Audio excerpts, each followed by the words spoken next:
பாவங்கள் அப்படின்ற அந்த பகுதியை பற்றி நம்ம வந்து பார்த்துட்ருக்கோம். இந்த பாவங்கள் அப்படின்ற அந்த பகுதியில் நாம் வந்து நேற்று கிரகங்களுடைய மூல திரிகோண வீடுகள் என்னென்ன அப்படின்றத பார்த்தோம். ஒரு குறிப்பிட்ட கிரகம் ஒரு குறிப்பிட்ட வீட்டிற்கு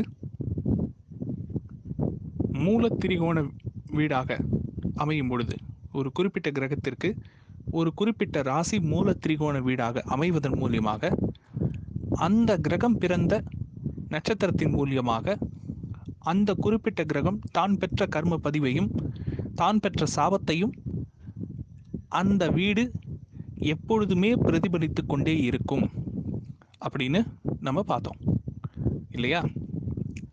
இப்போ நாம ஜென்ரலாக பாவத்தின் மூலியமா ஒரு பாவத்தை எப்படி அணுகணும்? 12 பாவங்கள் இருக்கு. ஒவ்வொருத்தர் ஒவ்வொரு லக்னத்தில் பிறக்கிறோம். மேஷம் ஆரம்பித்து மீனம் வரை. இதுல நாம் ஒரு பாவத்தை எப்படி அணுகுவது? ஒரு பாவத்தின் நன்மை தீமைகளை எப்படி உணர்ந்து கொள்வது? அந்த பாவத்தினுடைய தீமைக்கு நம்மையே நாம் பலியாக்கி கொள்ளாமல் அந்த பாவத்தில் இருக்கும் நல்ல விஷயங்களை எப்படி அடைவது? அதன் மூலியமாக நம்முடைய காரியத்தை எப்படி சாதித்துக் கொள்வது? நம்முடைய வாழ்க்கையை எப்படி மேம்படுத்திக் கொள்வது? நம்மை நாம் சுய முன்னேற்றம் எப்படி செய்து கொள்வது? அப்படின்றத நம்ம வந்து பார்க்க போகிறோம். ஒன்றுனா கொஞ்சம் கொஞ்சமாக பார்க்க போகிறோம். நம்ம இவ்வளவு நாள் ஒரு பாவத்துக்கும் இன்னொரு பாவத்துக்கும் இருக்கக்கூடிய தொடர்பை பற்றி நம்ம பார்த்துட்டு இருந்தோம். ஆமாங்களா? மேஷத்துக்கும் ரிஷபத்துக்கும் இருக்கக்கூடிய தொடர்பு, ரிஷபத்துக்கும் மேஷத்துக்கும் இருக்கக்கூடிய தொடர்பு, ரிஷபத்துக்கும் கடகத்துக்கும் இருக்கக்கூடிய தொடர்பு, ரிஷப லக்னமாக இருந்து கடகம் 4ஆம் பாவமாக வந்துச்சுன்னா என்ன பலன், அந்த மாதிரி நம்ம பார்த்துட்டு இருந்தோம்.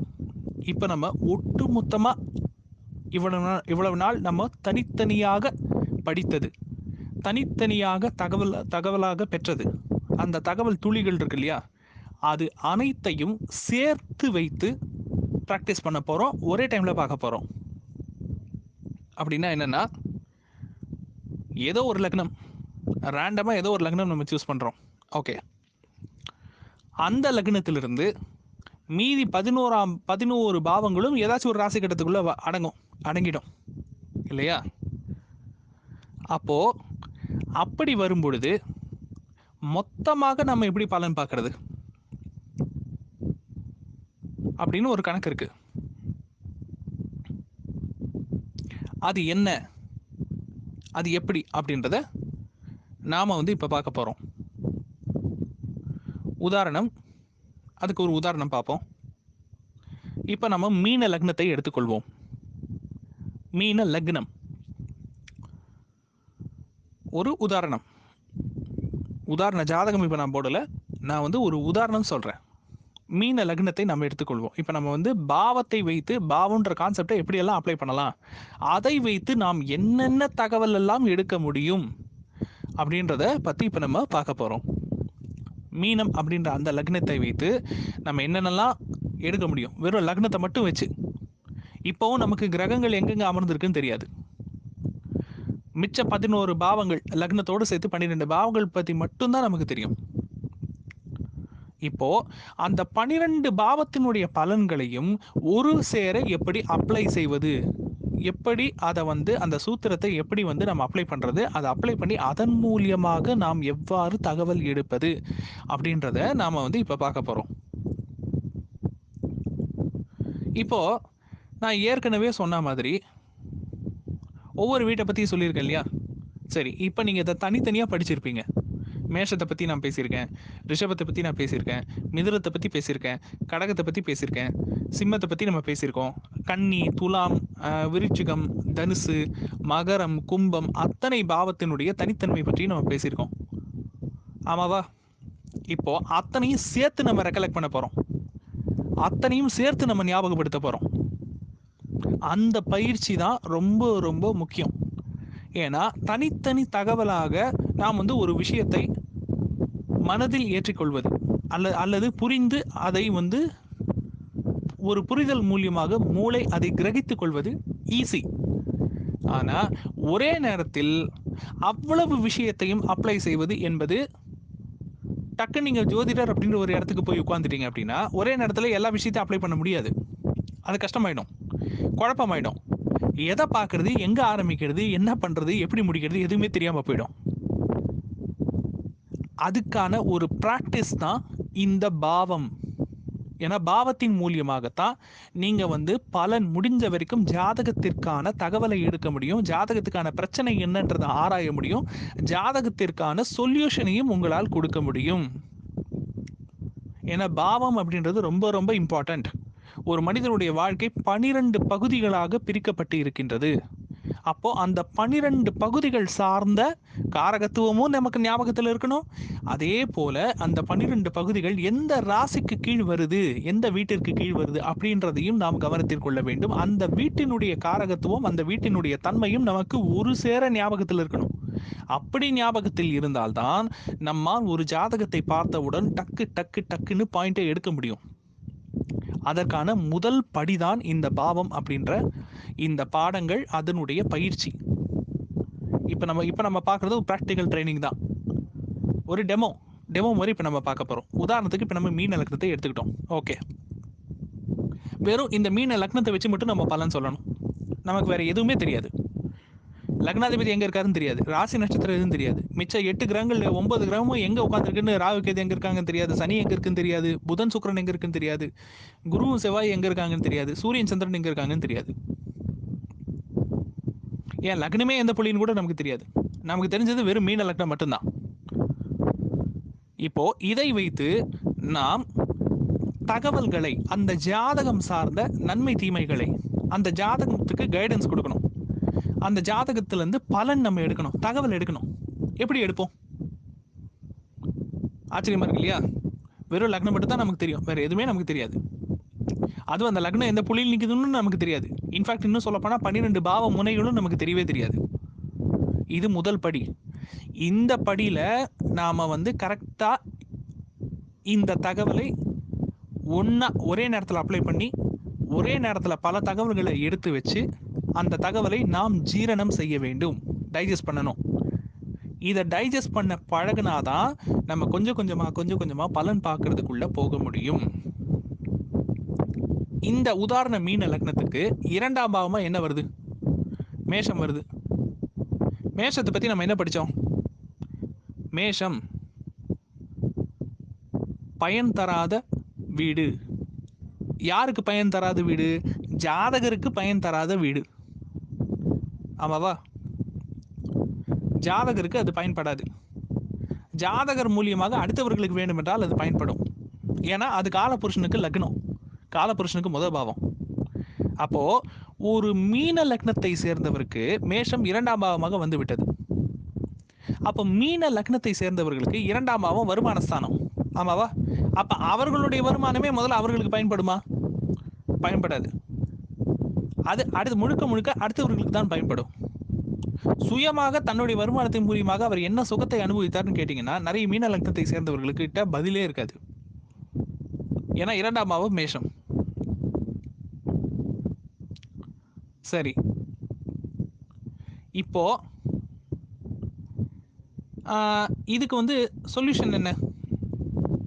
மீன லக்னத்தை சேர்ந்தவர் தன்னுடைய வருமானத்தை தானே அனுபவிக்க வேண்டும் அப்படின்னு நினைக்கிறாங்க. அப்ப அதுக்கு சொல்யூஷன் என்ன?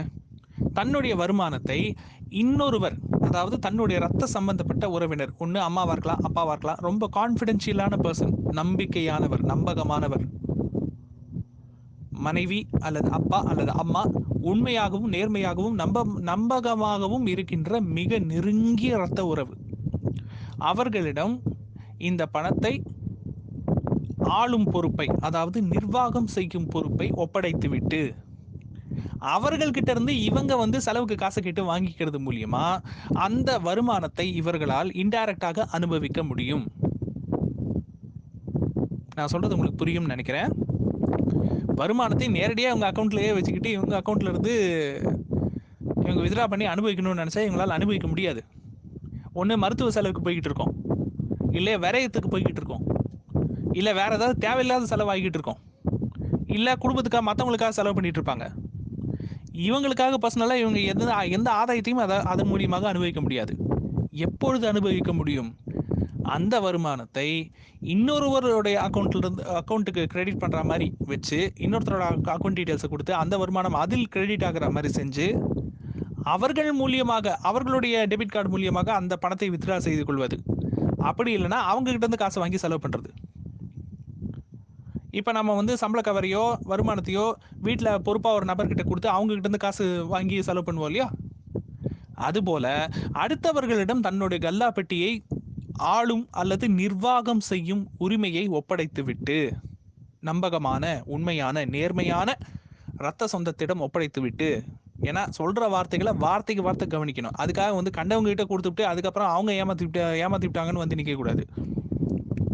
ஒப்படைத்து விட்டு அவர்கள்கிட்ட இருந்து காசு வாங்கி செலவு பண்ணணும். அப்படி செலவு பண்ணா சேவிங்ஸும் தங்கம், இருக்கின்ற வருமானத்தின் மூலியமாக வரக்கூடிய ஆதாயத்தையும் இவர்களால் அனுபவிக்க முடியும். இது சொல்யூஷன். சரி, இரண்டாம் பாவம்ன்றது வாக்குஸ்தானம். இவர்களுடைய வாக்குஸ்தானம், அதாவது பேச்சு திறமை, இவர்களுக்கு பயன்படுமா அடுத்தவங்களுக்கு பயன்படுமா? அது கண்டிப்பாக இவர்களுக்கு பயன்படாது. அது அடுத்தவர்களுக்கு தான் பயன்படும். அப்போ அடுத்தவர்களுக்காக ஏதாச்சும் ஒரு விஷயம் பேச போகும்பொழுது, கம்யூனிகேட் பண்ண போகும்பொழுது அதன் மூலியமாக இவர்களுக்கு மறைமுக ஆதாயம் ஏற்படும். சரி, இப்போ மேஷத்திலிருந்து நம்ம இந்த தகவல் எடுத்தோம். மேஷம் என்பது செவ்வாயுடைய மூல திரிகோண வீடு. ஆக செவ்வாய் தான் பிறந்த நட்சத்திரத்தின் மூலியமாக என்ன கர்ம பதிவு பெற்று இருக்கிறதோ அதே கர்ம பதிவு மேஷத்துக்கும் உண்டு. ஆமாவா? அப்போ செவ்வாய் பிறந்த நட்சத்திரம் உத்திராடம். உத்திராடம் புத்திர தோஷத்தை கொண்டது, அதாவது குருவின் கர்ம பதிவை கொண்டது. உத்திராடம் கன்னியின் சாபத்தை கொண்ட நட்சத்திரம். அப்படின்னா என்ன அர்த்தம்னா, வம்சாவளியில் யாராவது கல்யாணமாகாமல் கன்னியாகவே இருந்து இறந்து போயிருப்பார்கள், அது சம்பந்தப்பட்ட ஏதாச்சும் ஒரு கர்ம பதிவு கலந்து இருக்கும் அப்படின்னு அர்த்தம் இல்லைங்களா? இப்போ அந்த கன்னியின் சாபமும் புத்திர தோஷமும் எந்த பாவத்தில் ஒட்டி கொண்டது? மேஷம் என்னும் பாவம் அதுக்கு நிரந்தரமா இருக்கும். அந்த மேஷம் இந்த மீன லக்னத்தை சேர்ந்தவர்களுக்கு 2ஆம் பாவமாக வந்து விடுகின்றது. அப்ப 2ஆம் பாவம் வந்துச்சுன்னா என்ன அர்த்தம்? 2ஆம் பாவம்னா ஜென்ரலா குடும்பஸ்தானம் சொல்றது வேற. ஒரு குறிப்பிட்ட உறவு காரகத்துவத்தை சுட்டி காட்ட வேண்டும் அப்படின்னா யாரை சொல்வீங்க? பெரியம்மா. ஏன்னா தாயுடைய மூத்த சகோதரி. அப்படி இல்லைன்னா மூத்த தாய் மாமா, தாயுடைய மூத்த சகோதரர். ஏன்னா 2ஆம் பாவம்ன்றது 4ஆம் பாவத்துக்கு 11ஆம் பாவம். அப்பொழுது மீன லக்னத்தை சேர்ந்தவர்களுக்கு பெரியம்மா வகை உறவாக இருந்தாலும் சரி, மூத்த தாய் மாமா வகை உறவாக இருந்தாலும் சரி, கண்டிப்பாக அவர்களுடைய மரபு, அவர்களுடைய பரம்பரை, அவர்களுடைய இரத்த வழி, அவர்களுடைய குடும்பத்தில் புத்திர சோகம் அல்லது புத்திர தோஷம் இருக்கும். இது ஒன்று. மற்றொன்று, கன்னியின் சாபமும் அவர்களுடைய குடும்பத்தில் இருக்கும். கல்யாணமாகாம கன்னியாவே இருக்கிறவங்க அல்லது கல்யாணமாகாமல் கன்னியாகவே இருந்து இறந்து போனவர்கள் நிச்சயமாக அவர்களுடைய வழியில் இருப்பார்கள். இதுக்கு ப்ரூஃப் என்ன தெரியுமா? மேஷம் என்கின்ற அந்த பாவம் புத்திர கர்ம பதிவை, குருவின் கர்ம பதிவை கொண்டது, கன்னியின் சாபத்தை கொண்டது. ஓகே, குருவின் கர்ம பதிவை கொண்ட நட்சத்திரங்கள் என்னென்ன? மிருகசீரிஷம், அஸ்தம், உத்திராடம். கன்னியின் சாபத்தை கொண்ட நட்சத்திரங்கள் என்னென்ன? கார்த்திகை, உத்திரம், உத்திராடம். சூரியனுடைய 3 நட்சத்திரங்கள். அப்போ இந்த மீன லக்னத்தை சேர்ந்தவர்களுக்கு 2ஆம் பாவ காரகத்துவ உறவுகளாக யார் வந்தாலும், அது மூத்த தாய் மாமாவாக இருந்தாலும் சரி, பெரியம்மாவாக இருந்தாலும் சரி, அல்லது அப்பாவுடைய தாய் மாமாவாக இருந்தாலும் சரி. ஏன்னா 2ஆம் பாவம்ன்றது 9ஆம் பாவத்துக்கு 6ஆம் பாவம், அப்பாவுக்கு தாய் மாமா. ஸோ 2ஆம் பாவ காரகத்துவ உறவுகள் யாராக இருந்தாலும் சரி, அவர்களுடைய இரத்த வழியில், அவர்களுடைய குடும்பத்தில் மிருகசீரிஷம் நட்சத்திரம், அஸ்தம் நட்சத்திரம், உத்திராடம் நட்சத்திரம், கார்த்திகை நட்சத்திரம், உத்திரம் நட்சத்திரம், இந்த 5 நட்சத்திரங்களினுடைய கலவை இல்லாமல் இருப்பதற்கு வாய்ப்பே கிடையாது. அப்படி இந்த 5 நட்சத்திரங்களுடைய கலவை அந்த காரகத்துவ உறவினுடைய இரத்த வழியில் இருந்தால் மட்டுமே சம்பந்தப்பட்ட ஜாதகர் மீன லக்னம் என்பது உண்மை. இல்லைன்னா இவங்க மீன லக்னம்ன்றது உண்மை கிடையாது. இப்போ இந்த மீனத்துக்கும் மேஷத்துக்கும் இருக்கக்கூடிய தொடர்பு தெரிஞ்சு போச்சா? ஓகே, இப்போ நம்ம அடுத்த வீடு என்ன? மீனத்துக்கும் 2ஆம் பாவத்துக்கு என்ன தொடர்புன்றது இப்போ நம்ம பார்த்துட்டோம். இப்போ இந்த 2ஆம் பாவத்துக்கு நம்ம இவ்வளோ விஷயம் எடுத்தோமா? ஆனால் இன்னும் நம்ம இந்த 2ஆம் அதிபதி செவ்வாய் எங்கே இருக்காருன்னு நமக்கு தெரியாது. அதை விட்டுருவோம். மீனத்துக்கு 3ஆம் பாவ பலனை பார்ப்போம். ஸோ 3ஆம் பாவன்றது என்னது? ரிஷபம்.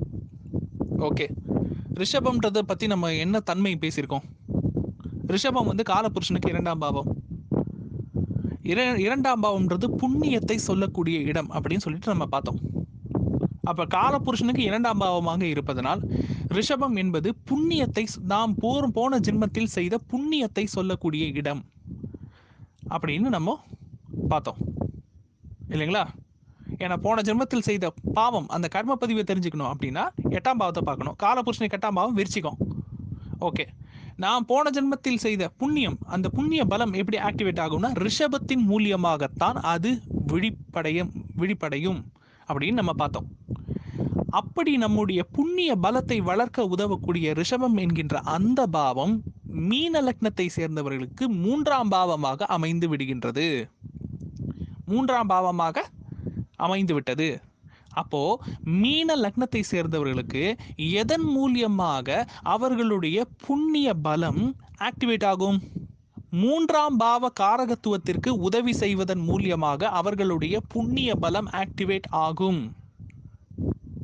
3ஆம் பாவ காரகத்துவம் இளைய சகோதரர், நெருங்கிய நண்பர், அக்கம்பக்கத்து வீட்டு மனிதர்கள், நம்மோடு நெருக்கமாக இருக்கக்கூடிய நட்புகள், நமக்கு ஜூனியர், நம்மளை யாரெல்லாம் அண்ணா அக்கான்னு கூப்பிட்றாங்களோ அவங்கெல்லாம் 3ஆம் பாவம். நாம் யாரெல்லாம் தம்பி தங்கச்சின்னு கூப்பிட்றோமோ, ஜூனியர்னு கூப்பிட்றோமோ அவங்கெல்லாம் 3ஆம் பாவம். அந்த 3ஆம் பாவ காரகத்துவத்துக்கு நம்மால் இயன்ற உதவியை செய்ய முடிகிற உதவி தான், செய்ய முடியாத உதவி கிடையாது. இயன்ற பொழுதில் முடிந்தவரை நாம் செய்தால், ஏதாச்சும் ஒரு உதவி செய்யும் பட்சத்தில் புண்ணிய பலம் ஆக்டிவேட் ஆகும். 1. சரி. 2வது, 3ஆம் பாவம்ன்ற அந்த காரகத்துவம் வெறும் இளைய சகோதரர் மட்டும்தானா? வெறும் நெருங்கிய நண்பர் மட்டும்தானா? வெறும் அக்கம் பக்கத்து வீட்டுக்காரர் மட்டும்தானா? கிடையாது. இளைய சகோதரர் அப்படின்ற அந்த விஷயம் தகவல், அதாவது 3ஆம் பாவம்ன்றது தகவல் தொடர்பு. அப்போ தகவல் தொடர்புனா என்ன? செல்ஃபோன், இன்டர்நெட், ஃபேஸ்புக், ட்விட்டர், சமூக வலைத்தளங்கள், இதெல்லாம் 3ஆம் பாவமா? அப்போ தகவல் தொடர்பு சாதனத்தின் மூலியமாக நாம் பிறருக்கு உதவி செய்வது, அடுத்தவங்களுக்காக ஃபோன் பேசுறது, இன்னொருத்தவங்களுக்கு மெசஞ்சராக இருப்பது, இன்னொருத்தவங்களுக்கு இடையில ஒரு தூதுவராக இருப்பது, மெசஞ்சராக இருப்பது, தகவல் தொடர்பின் மூலியமாக அடுத்தவர்களுக்கு நாம் உதவி செய்வது, அதுவும் நம்முடைய புண்ணிய பலத்தை வளர்க்கும்.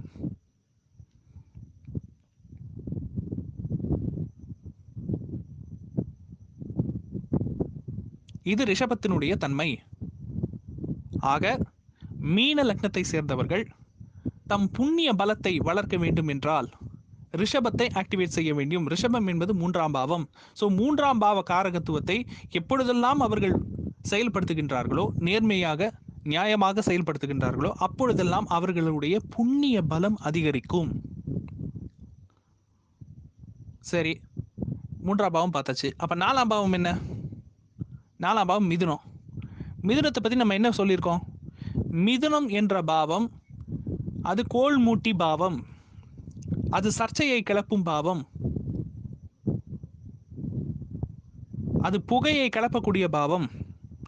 மிதுனத்தை எப்பொழுதும் ரகசியமாக வைக்க வேண்டும். மிதுனம் என்கின்ற பாவம் சார்ந்து நாம் எந்த காரியம் செய்தாலும் அந்த காரியம் முடியும் வரை நாம் அதை பற்றி வெளியில் பேசவே கூடாது.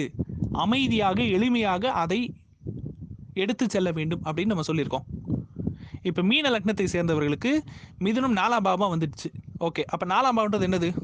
கல்வி, வீடு, மனை, வாகனம், சொத்து, சுகம், இது சம்மந்தப்பட்ட விஷயத்த நிலம் வாங்குறதுக்கு முன்னாடி, வண்டி வாங்குறதுக்கு முன்னாடி, கார் வாங்குறதுக்கு முன்னாடி, எஜுகேஷனில் ஒரு ஸ்கூலில் சேரத்துக்கு முன்னாடி பெருமையாக பீத்தலாமா, வெளியே சொல்லலாமா, மீன லக்னத்தை சேர்ந்தவர்கள் வெளியில் சொன்னால் என்ன ஆகும்?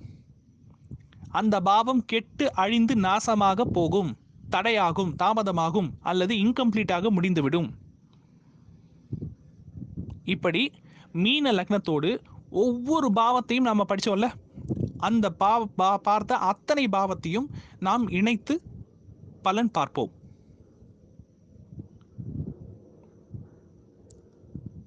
இனி வர ஆடியோ செஷன்ஸில் அது தொடரும். நன்றிங்க.